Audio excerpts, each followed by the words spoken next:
Boa tarde, queridos irmãos, queridas irmãs. Que a paz e o amor de nosso Senhor Jesus Cristo esteja em todos os corações. É com muita alegria que retornamos aqui a este púlpito de novo, a pedido da direção, para trazer algumas reflexões aí para o nosso dia a dia. Um tema que podemos dizer que é muito importante para a nossa evolução espiritual. E não é por acaso, também estou com a camisa relacionada ao tema, porque esse tema já foi trabalhado também no Enjures, no Encontro da Juventude Espírita, antes da pandemia, eu não me lembro em que ano. E daí, então, nós fizemos essa camiseta. Bom, atualmente é muito comum as pessoas se queixarem da própria situação que vivem e não encontram uma resposta adequada para o que fazem, para o que sentem e, principalmente, de que forma resolver isso, de que forma mudar esta situação. Então, o que fazer? Então, numa consulta no livro Paulo e Estevão, que ele é um precioso repositório de ensinamentos, podemos dizer que ele é a alma viva do cristianismo, e considerando também que toda a obra é um manancial inestimável de luz, de bênção para todos aqueles que querem consolo, um consolo profundamente enobrecedor. Abigail, então, conversa com Saulo, que agora é transformado em Paulo, né? E ela esclarece, então, acerca destes ensinamentos, desse procedimento que poderiam levar esse ex-rabino a compreender as angústias espirituais que ele sentia naquela época, naquele momento. Então, vejamos bem, Paulo, lá no início da era cristã, tinha angústias, tinha anseios, e a pergunta que se faz é: e nós hoje? Temos angústias, temos anseios, temos ansiedade, essas coisas todas, essas coisas que nos perturbam? Não queremos aqui, nestas reflexões, nos compararmos com Paulo de Tarso, de forma alguma. A ideia é que nós tentamos aplicar esses conceitos de amar, perdoar, esperar, amar, trabalhar, esperar e perdoar, nesse momento que nós estamos vivendo. Procurar vivenciar esses ensinamentos para poder transformar, então, os nossos sentimentos. Primeira coisa para nós fazermos é se movimentar em direção ao bem. Se movimentarmos em direção ao bem. Nós temos que entender que nós temos também uma falta de habilidade de lidar com essas questões de ajuda. Tá? Muitas vezes nós nos deparamos com uma situação e ficamos paralisados, muitas vezes, sem saber como fazer isso. Quer ver um exemplo bem simples? Ajudar um cego a atravessar a rua. Como é difícil. Isso aconteceu comigo também. Primeiro, assim, em questão de segundos, a gente pensa como que eu devo fazer, se ele vai aceitar, se os outros estão olhando, o que os outros vão pensar. A gente cria um monte de situações, né? E depois a gente, enquanto pensa ali, chega uma alma boa, pega o ceguinho, atravessa, e aí a gente fica aliviado porque alguém, digamos assim, nos ajudou. Isso é só um exemplo, né? Mas nós temos exemplos no nosso cotidiano de violência, de desencarnes violentos, desencarnes prematuros, e como que a gente lida com isso, né? Nós não podemos esquecer que ninguém nasce pronto. Todos nós sabemos, que Deus nos criou simples e ignorantes, mas perfectíveis. Ou seja, com possibilidade de nos melhorarmos, com possibilidade de sermos perfeitos relativamente. Então, se nós quisermos ajudar, temos que estar dispostos a trabalhar, sem se importar com o que o outro vai pensar, sem se importar como que o outro vai nos julgar. Nós temos que nos dar a oportunidade de sermos úteis da melhor maneira possível, usando todo o nosso potencial, usando toda a nossa boa vontade. Nós temos que pensar também que a gente deve aceitar a ajuda de outros irmãos. Temos que nos lembrar que Jesus não dispensou os 12 apóstolos para cumprir a missão dele aqui na Terra. Então, nós também precisamos de ajuda. Então, agindo desta forma, nós vamos estar nos preservando de qualquer adoecimento, de qualquer enfermidade. Por quê? Porque estaremos a trabalho de um bem maior. E aí, o espaço para as queixas, para as reclamações, para as revoltas, vai ficar bem menor, porque nós vamos estar envolvidos com esse trabalho. Então, nós vamos abordar aqui, são as sugestões que Abigail nos traz para compreender o que Cristo espera de cada um de nós nesta encarnação. Nós temos que lembrar também que nós não somos espíritos superiores, né? A nossa conduta, ela está relacionada com os nossos pensamentos. Então, os espíritos superiores, eles não esperam grandes feitos de nós, mas eles esperam que nós trabalhemos ferrenhamente para transformar, para combater as nossas imperfeições. No Evangelho segundo o Espiritismo, no capítulo 17, os 7 perfeitos, no item 4, Allan Kardec nos diz que se reconhece o verdadeiro espírita pela sua transformação e pelos esforços que emprega para domar suas más inclinações. Então, temos que ter trabalho. Então, diante dessas angústias de Paulo, ele faz o primeiro questionamento para Abigail, então. Que fazer para adquirir a compreensão perfeita dos desígnios de Cristo? O que eu devo fazer para compreender o que o Cristo espera de mim? A resposta, espontaneamente, ela respondeu: ama.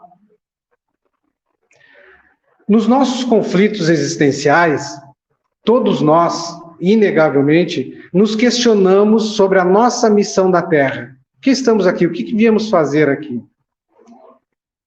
Muitos de nós querem ser espíritos missionários, aqueles que são responsáveis por salvar milhares e milhares de desventurados. Mas esquecemos-nos muitas vezes que o nosso maior compromisso é com a nossa própria autoiluminação, né? E esse trabalho nosso de autoiluminação, isso vai ocupar muito mais que uma encarnação, ou uma reencarnação, até que essa luz divina resplandeça sobre nós, dentro de nós. Nós adoecemos o corpo físico por quase sempre por transtornos emocionais criados no nosso psiquismo, quando nós buscamos incessantemente saciar os anseios do espírito com recursos transitórios, com recursos imediatos, com recursos materiais. Hoje, nós vivemos para o mundo e nós esquecemos que a Terra não é o nosso verdadeiro lar. Muitos de nós, ou dá para dizer que a grande maioria de nós, tem uma legítima inclinação para o bem, tem uma legítima inclinação para ajudar, mas insistimos em procurar água cristalina em fonte contaminada. Então, a questão do Paulo é muito pertinente, é muito pertinente. Quem é o nosso guia? Por onde trilhar sem que nos desvirtuemos do caminho correto? O que fazer sem engano para cumprir a lei de Deus? A resposta não poderia ser mais simples, mas também muito, muito firme, muito concisa, perfeita e envolvida até numa docilidade. A resposta foi: ama. O amor é o sentimento mais puro da alma humana. É o sentimento de se reconhecer como instrumento da divindade. Amar é inundar-se a si mesmo de entendimento. Amar é inundar-se a si mesmo de caridade. Amar é inundar-se a si mesmo de mansuetude, de benevolência, e fazer depois com que isso seja distribuído, seja esparramado ao nosso derredor. Mas como devemos proceder, então, de modo a enriquecermos nessa virtude, a adquirir essa virtude? Um conselho de Jesus: amar os próprios inimigos. Esse é o conselho que Jesus nos dá. Então, com essa resposta, ama, Abigail nos traz a recordação, nos faz a gente recordar daquele primeiro mandamento lá, né? Amar a Deus sobre todas as coisas e ao próximo como a si mesmo. E aí tem que ser do jeito que nós acreditamos que pode ser útil onde a gente estiver. Já temos um pouco de conhecimento para isso. Ninguém está livre de erros. Quem está encarnado neste mundo não está livre de erros. Deus espera que nós sejamos um reflexo dos seus atos. Ou seja, quanto mais benevolentes, quanto mais generosos, quanto mais nós servirmos ao próximo, mais estaremos próximos de Deus. Haroldo Dutra Dias, numa palestra dele também sobre esse mesmo tema, ele diz que para trabalhar para Cristo não precisa ser inteligente, não precisa ter uma intelectualidade avançada, não precisa ter nada de posse, não precisa nada, basta ter amor, basta amar. O segundo questionamento do então ex-rabino Paulo é como fazer para que a alma alcançasse tão elevada expressão de esforço com Jesus Cristo. Como fazer para que eu me eleve, para que todo o meu esforço seja para chegar mais próximo de Jesus? E a resposta dela, bem sorridente: trabalha. Trabalha. Quão difícil é amar, quão difícil é se comover perante as misérias alheias. Quão difícil é compreender que nós também temos tantas mazelas morais. O outro também carrega as mazelas deles, as imperfeições.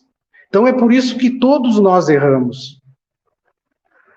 Nós amamos com menos dificuldade aqueles que nos ligamos pelos laços de família, pelos laços consanguíneos.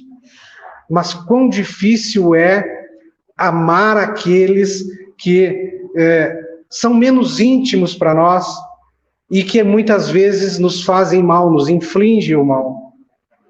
Nós precisamos urgentemente penetrar no mais íntimo dos nossos sentimentos e arrancar essa grossa camada de orgulho, de egoísmo, que está enraizada há vários e vários séculos, e que elas são que cobrem as nossas mais nobres virtudes.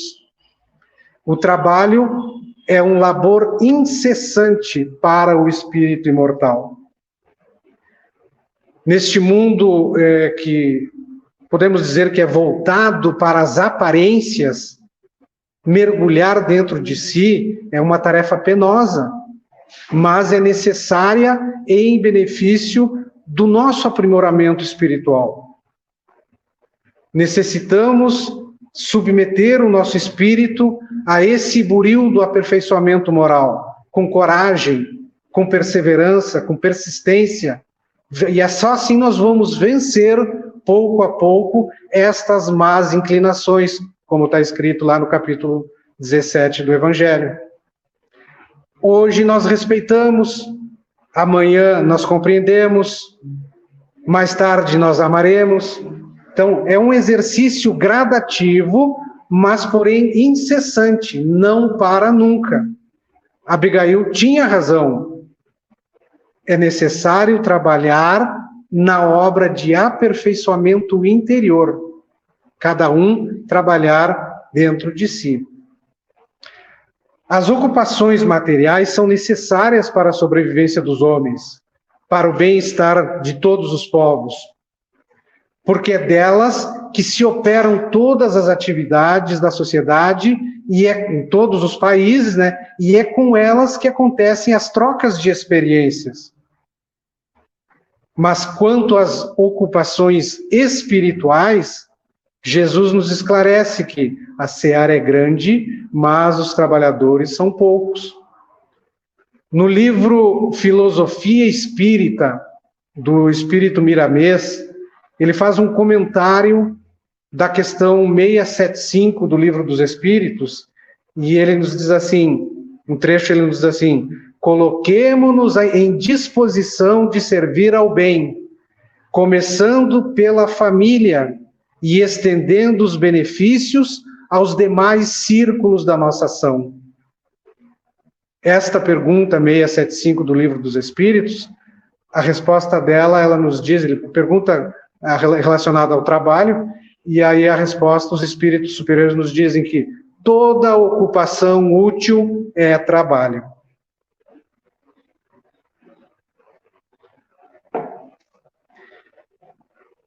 E aí, então, na ansiedade de Paulo, ele faz, então, o terceiro questionamento para Abigail. Que providências adotar contra o desânimo destruidor? Porque muitos de nós somos o que a gente chama na gíria populista aí, fogo de palha, né? A gente começa, muitas vezes, uma atividade com bastante vontade, com empenho, com perseverança, e daqui a um pouco acontece um probleminha, a gente já sente, acontece o segundo problema, sente mais, e daqui a pouco a gente começa a desistir, até que chega um determinado tempo que muitos desistem. Então, ele queria saber que providências adotar para não desanimar na tarefa do Cristo. E aí, ela, num gesto de terna solicitude, como quem desejava esclarecer que a alma deve estar pronta para atender o programa divino, em qualquer circunstância, livre dos caprichos pessoais. Então ela responde: espera. Não o espera aquele no sentido de cruzar os braços, sentar e esperar que tudo caia do céu, não. A paciência não é um estado inerte, não é um estado ocioso, não é um estado contemplativo. Ela demanda um esforço ativo de se submeter aos desígnios de Cristo, aos desígnios de Deus. Nós somos responsáveis pela semeadura, mas a germinação, o nascimento das folhas, a frutificação, isso são tarefas do Criador. Não queremos nós ter a pretensão de tomar essa responsabilidade para nós. Então, esperar é ter paciência, é se submeter à lei divina, que ela é perfeita em todas as suas expressões. É necessário ter paciência para nós podermos atingir os objetivos propostos para a nossa reencarnação. Num passado remoto, entre as vidas passadas e esta atual, nós agimos muitas vezes em desfavor de nós mesmos, em atitudes equivocadas, que é o que expressam a condição que nós estamos vivendo hoje, atualmente. A vida não é boa, ninguém nos compreende, muitas dificuldades no ambiente de trabalho, etc, etc, etc. Toda essa situação tem origem nas atitudes dotadas de rebeldia e de afastamento da lei divina.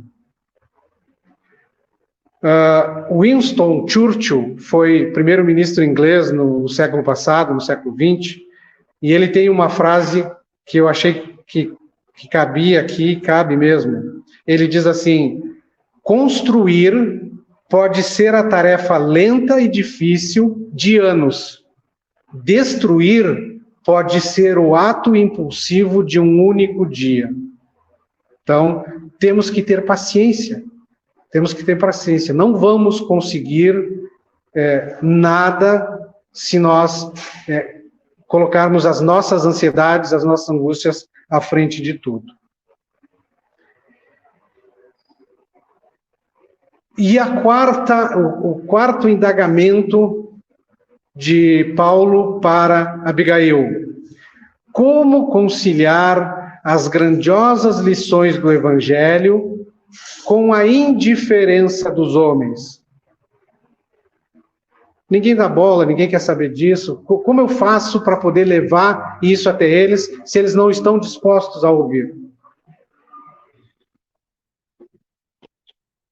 Então Abigail pega as mãos dele, aperta com mais ternura ainda, e aí docemente ela fala: perdoa. Em relação ao perdão, Joana de Ângeles, na obra Messe de Amor, ela nos diz assim: enquanto Jesus, no Calvário deprimente, era tido pelos olhos do mundo como derrotado e humilhado, sob a visão espiritual, era recebido com festa entre hosanas. Sozinho no mundo, mas o Pai com ele. E ali, naquele momento de flagelo, cantando o Salmo 22, Jesus roga a Deus, roga a lei divina, dizendo: Pai, perdoa-lhes, eles não sabem o que fazem. Isto era um espírito crístico intercedendo por nós, rogando que a lei de causa e efeito fosse abrandada no nosso resgate futuro. Ele estava perdoando todos aqueles algozes deles. Normalmente, para nós, o procedimento mais comum é a gente tentar se vingar a qualquer troco, tentar dar o troco, né? Mas Deus é Pai, Deus é vigilante, Deus é onipresente, onisciente, e a justiça dele alcança a todos os devedores. Então, não é necessário a nossa intervenção nessa cobrança. Todo aquele que comete uma falta, ele já chama para si, consciente ou inconscientemente, ele já chama para si a devida correção, porque a nossa vida é regida por leis imutáveis, e a lei de causa e efeito, ou lei do retorno, como a gente diz, ela já faz esse trabalho. Assim a gente vive também dentro da lei de justiça, de amor e caridade, que também é uma lei implacável que nos dá tudo aquilo que a gente oferece para os outros, a gente recebe de volta. Por isso que esse ensinamento de Abigail para Paulo é extremamente expressivo e importante. Eu vou chocar alguém, eu tenho certeza, mas quem ama verdadeiramente não se importa se o seu sentimento é correspondido ou não. Divaldo Franco nos diz, e também numa fala dele, o importante é nós amarmos. Se o outro não me ama, é problema dele. Então, quem ama verdadeiramente não se importa se é correspondido. Quem ama o dever simplesmente deixa que sejam derramados esses bálsamos desse sentimento, que é mais uma fonte infinita, ele vem de uma fonte infinita e que nos traz júbilo, que nos traz alegria. Por isso, então, irmãos, não busquemos retribuição em qualquer ação que a gente fizer. Não busquemos recompensa por trabalharmos para o Cristo. Por mais elevado que seja o propósito desse trabalho, esqueçamos qualquer ofensa, mas principalmente esqueçamos qualquer não atendimento das nossas expectativas. Não é as nossas expectativas, não é as nossas vontades que estão no propósito. Se esse programa, então, serviu maravilhosamente para Paulo, com certeza vai servir para todos nós, nesses dias tumultuados que a gente vive hoje, né? Onde os desvalores dominam, a dignidade está escassa, os vícios e o mal ganham títulos de cidadania e as autoridades são indiferentes a isso. O programa de Abigail, ele deve representar para nós uma vigorosa mensagem aos nossos corações. Ela deve nos sensibilizar da mesma forma que sensibilizou, então, este ex-rabino, também chamado de vidente de Damasco, né? O incomparável vidente de Damasco. Então, o que precisamos fazer para que possamos executar este programa de Abigail? Renovar todos os dias as disposições para amar a tudo e a todos. Para prosseguirmos no caminho reto, trabalhar ativamente. Não tem essa de descansar, não, vou parar um pouquinho para descansar. Não, isso eu estou falando do trabalho para a elevação espiritual. Se nos chegarem aqueles ansiosos desejos, aquelas inquietações, esperar com paciência. E se alguém nos chamar de louco, de fantasista, de utópico, de fanático, nos tratar com indiferença, nos tratar com ironia, devemos esquecer a incompreensão deles com um perdão sincero. E refletir que muitas vezes nós também ofendemos alguém por ignorância, por falta de conhecimento. Então, se nós cumprirmos este programa que foi criado pelas esferas superiores, nós vamos estar solidificando aqui na Terra estes valores elevados da verdadeira caridade. A caridade como Jesus entendia, que está lá na resposta da pergunta 886 do Livro dos Espíritos. Benevolência para com todos, indulgência para as imperfeições dos outros e perdão das ofensas. Então, fazendo isso, a caridade não vai ser mais apenas uma virtude teologal. Ela vai ser, sim, então, o efetivo exercício do amor. Vai ser o efetivo amor em ação na nossa jornada de elevação espiritual. E para encerrar, eu trago uma mensagem aqui, então, de Joana de Ângeles também, do livro Lampadário Espírita, pelas mãos de Divaldo Pereira Franco, que ela nos diz assim: educado o homem moderno dentro da vigorosa conceituação da filosofia utilitarista, nem sempre tem a visão para alcançar o fulgor resplandecente da legítima caridade. Quando afortunado pelas concessões do poder econômico, se compraz na filantropia e nela se detém. Sem o valor de avançar até banhar-se na luz que é a claridade luarizante a permear por dentro. Ante os padrões vigentes que estabelecem metas materialistas para a compulsão orgânica, que a sepultura desconsidera, perde-se o homem nos tormentos da posse, quando impregnado pela excelsa mensageira, poderia fruir a paz, que é o clímax da felicidade que todos almejamos. Entre Jesus e Pilatos, muitos homens preferem o Beleguim de César ao enviado de Deus. Então, fixemos, ela continua, fixemos a nossa mente nos objetivos do ensino evangélico e iniciemos de imediato a nossa renovação espiritual, pacificando-nos, e fácil nos será vestir os nus, alimentar os esfaimados, medicar os enfermos, dessedentar os aflitos e socorrer os agoniados, a que sempre se referiu Jesus.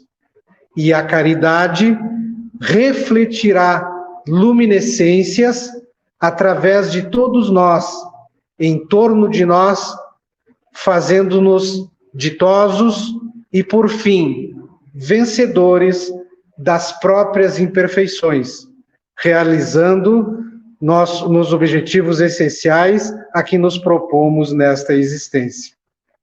Amar, trabalhar, esperar e perdoar sempre. Muito obrigado. Que a paz e o amor de nosso Senhor Jesus Cristo continue em nossos corações.